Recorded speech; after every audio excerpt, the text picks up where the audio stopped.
Bienvenidos a la semana 6 de la fase 1 para séptimo grado en la materia de Ciencia, Salud y Medio Ambiente.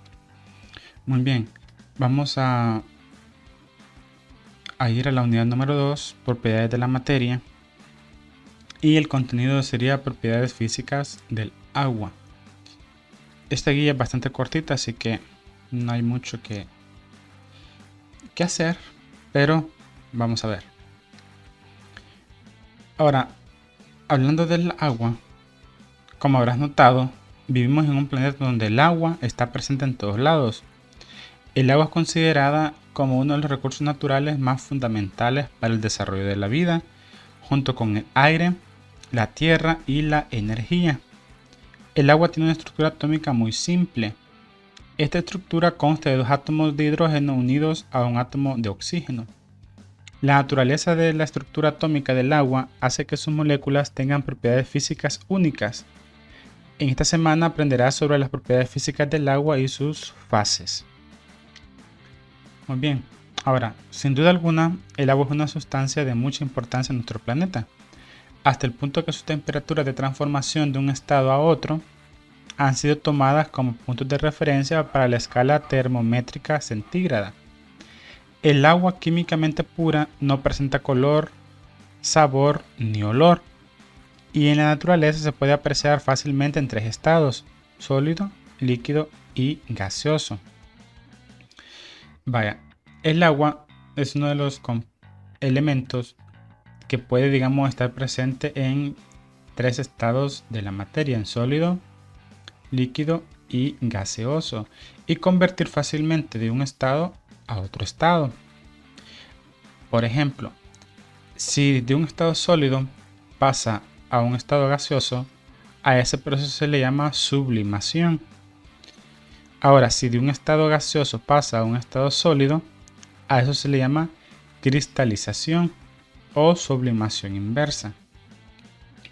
Si de un estado gaseoso pasa a un estado líquido, a eso se le llama condensación o licuación. Y si de un estado líquido pasa a un estado gaseoso, se le llama vaporización. Ahora, si de un estado líquido pasa a un estado sólido, a eso se le llama solidificación. Y si de un estado sólido pasa a un estado líquido, a eso se le llama fusión o derretimiento. Entonces vean, el agua es uno de los elementos que puede estar presente en un estado y convertirse a otro estado. Y cada fase, de esa conversión tiene un nombre: sublimación, cristalización, vaporización, condensación, solidificación y fusión, dependiendo de qué estado a qué estado es la conversión.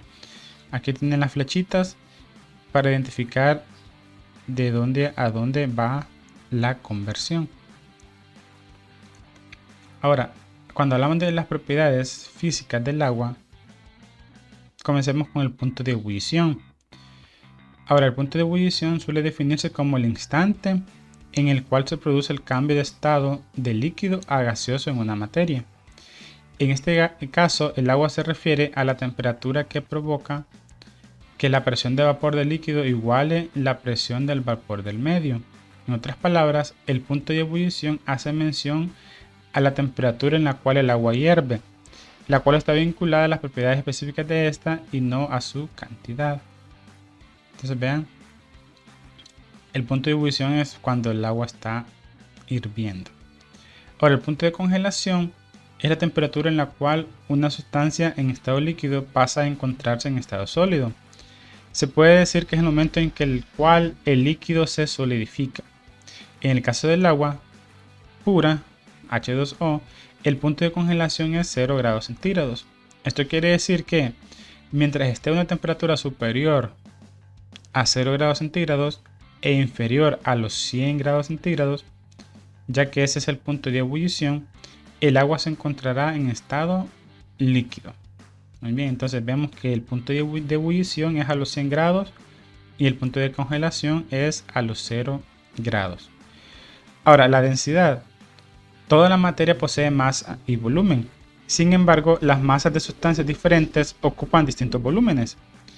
La propiedad que nos permite medir la ligereza o pesadez de una sustancia recibe el nombre de densidad. Cuanto mayor sea la densidad de un cuerpo, más pesado nos parecerá. Entonces vean, para calcular la densidad de un cuerpo, dividimos la masa de ese cuerpo en kilogramos entre el volumen que ocupa. Muy bien, entonces como decíamos, la densidad de una sustancia es una propiedad característica de estas que determina la cantidad de masa que posee por unidad de volumen y se expresa de la siguiente forma. Densidad es igual a masa entre volumen. La densidad del agua es muy estable, por lo cual no varía tanto con la temperatura y presión. Solo cuando pasa al estado sólido ocurre una brusca disminución de la densidad. Por ejemplo, a temperatura de 100 grados, la densidad del agua es de 958 kilogramos sobre metro cúbico. Digamos, a los 4 grados es la densidad de 100 y a los 0 grados es de 999.82 y ya al convertirse en hielo de 917. Si ustedes se fijan, la densidad del agua es bastante estable porque no varía mucho, digamos, está entre estos valores, ¿verdad? Solo al pasar al hielo vemos que sí hay una densidad menor bastante considerable, pero se mantiene siempre en el mismo rango. Ahora, la cohesión es la propiedad con la que las moléculas de agua se atraen a sí mismas, por lo que se forman cuerpos de agua adheridas a sí mismas, o lo que nosotros conocemos como las gotas. La formación de gotas se debe a la propiedad de cohesión del agua. Ahora, la adhesión, por su gran potencial de polaridad, el agua generalmente es atraída y se mantiene adherida a otras superficies, lo que nosotros conocemos comúnmente como mojar. Cuando un objeto se moja, es gracias a la propiedad de adhesión del agua. Ahora, la tensión superficial. Por su propiedad de cohesión, el agua tiene gran atracción entre las moléculas de su superficie, creando tensión superficial. La superficie del líquido se comporta como una película capaz de alargarse y al mismo tiempo ofrece cierta resistencia al intentar romperla. Esta propiedad contribuye a que algunos objetos muy ligeros floten en la superficie del agua. Las gotas de agua son estables también debido a su alta tensión superficial. Esto hace referencia a que cuando nosotros colocamos, por ejemplo, algo ligero, por ejemplo, aquí tenemos una aguja, o cuando ponemos un guacal, cuando ponemos una fruta, vemos que estos flotan o se mantienen en la superficie del agua. Entonces, en algunas ocasiones, ¿verdad? No siempre, dependiendo la densidad del objeto. Entonces, pero esto es gracias a la tensión superficial del agua. Muy bien, ahora la capilaridad se define como el movimiento del agua dentro de los espacios de un material poroso debido a las fuerzas de adhesión, cohesión y tensión superficial. La acción capilar se produce porque el agua es pegajosa. Gracias a las fuerzas de cohesión, a las moléculas de agua les gusta permanecer juntas, y de adhesión, las moléculas de agua son atraídas y se adhieren a otras sustancias. La adhesión de agua a las paredes de un recipiente provocará una fuerza hacia arriba sobre el líquido en los bordes. La acción capilar ocurre cuando la adherencia en las paredes es más fuerte que las fuerzas cohesivas entre las moléculas líquidas. Pueden experimentar ustedes. Pueden colocar un vaso con agua y otro sin agua. Y luego pueden ocupar una servilleta y pueden hacer este proceso que está acá. Y van a ver cómo, digamos, de un vaso pueden pasar agua al otro vaso gracias, digamos, a esta propiedad del agua, ¿sí? Porque vemos que la servilleta absorbe el agua y se va, por decirlo así, trasladando, ¿verdad?, de un vaso al otro. Muy bien, y ahora tenemos la capacidad calorífica, que es la cantidad de calor necesaria para elevar una masa homogénea de 1 kilogramo a 1 grado centígrado, en condiciones de presión y volumen constante. Esta propiedad está en relación con los puentes de hidrógeno que se crean entre las moléculas de agua. Recuerden que el agua está formada por dos moléculas de hidrógeno y una de oxígeno. El agua puede absorber grandes cantidades de calor que utiliza para romper los puentes de hidrógeno porque la temperatura se eleva muy lentamente.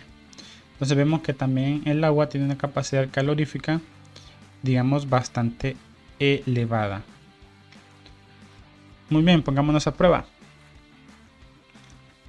Temperatura en la cual se produce un cambio de estado de líquido a gaseoso. Eso ya lo vimos, ¿verdad? El punto de ebullición. Ahora, ¿cuál es la propiedad física que nos permite medir la ligereza o pesadez de una sustancia? Exacto, ¿verdad? En este caso viene siendo la densidad. Temperatura en la cual una sustancia en estado líquido pasa a estado sólido. ¿Verdad? Esto está bastante sencillo. Punto de congelación. Y la última, propiedad física que, en conjunto con los puentes de hidrógeno, hace que las gotas de agua puedan formarse.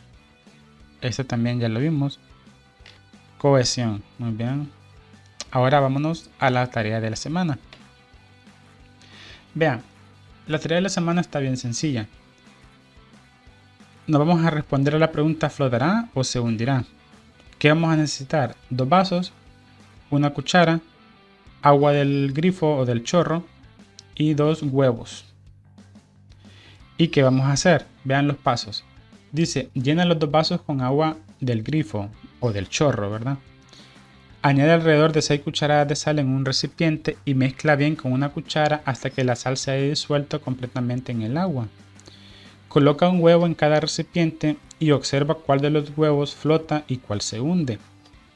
Entonces, y luego van a hacer esta tablita en su cuaderno y van a contestar. ¿Qué pasó con el vaso con el agua normal, verdad? Que llenamos del chorro.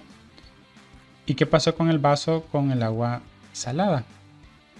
Entonces ustedes van a observar lo que vieron al introducir el huevo en cada uno de esos vasos. Y van a contestar esta pregunta. Identifica y describe qué propiedad física es la responsable de los resultados obtenidos en el experimento. Eso está bastante sencillo. Es una de las propiedades de las primeras que vimos. Solo quiero que lo analicen. Ahora, ¿qué es lo que van a hacer ustedes? Pueden mandarme fotografías del proceso que hagan o vean un pequeño video haciendo este experimento. Lo que ustedes van a lograr es lo siguiente. Van a llenar un vaso con agua. Bueno, aquí hay 3, pero en realidad pueden llenar solo 2, ¿verdad? A uno le van a echar sal y a otro no. Entonces, y van a introducir un huevo en cada vaso y van a escribir qué observaron al introducir el huevo en un vaso con el agua normal y el otro con el agua salada. Ahora, la idea es que el del agua salada tiene que flotar, ¿verdad? Esa es la idea. Ahora, pequeños problemas que les pueden pasar. Esperar mucho tiempo. Digamos, si ustedes echan sal al vaso con agua y lo dejan estar allí y luego meten el huevo, es probable que el huevo se hunda. Entonces lo ideal es que una vez ustedes le echen el agua, lo disuelvan bien, inmediatamente metan el huevo, ¿verdad? Para que no haya mayor problema. Entonces esa es la idea. Manden una evidencia de lo que lo han hecho y contesten esto en su cuaderno, ¿verdad? Entonces eso sería todo y nos vemos en la próxima clase.